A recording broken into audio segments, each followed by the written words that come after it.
Okay, will I go to hell if I'm not a good spiritual leader? Will you go to hell? No.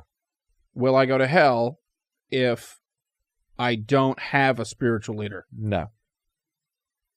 Why not? I mean, okay, so let's say I get saved and I don't have a spiritual leader. In other words, all I'm doing is hanging out the house, or I hope that's all I'm doing.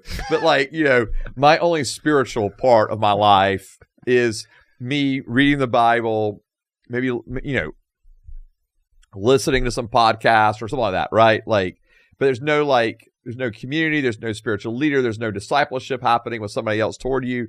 Like, no, you're not going to hell if that's your state. Okay. This isn't a heaven and hell issue. Okay.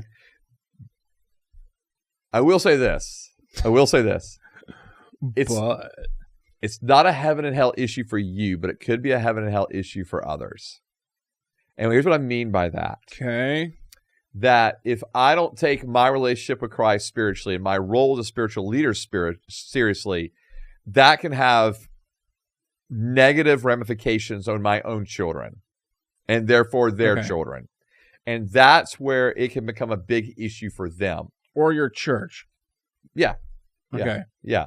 And so I think those are the bigger ramifications I would look at. You may be fine, but what about your children and your children's children, right? Like that's the ramifications for me.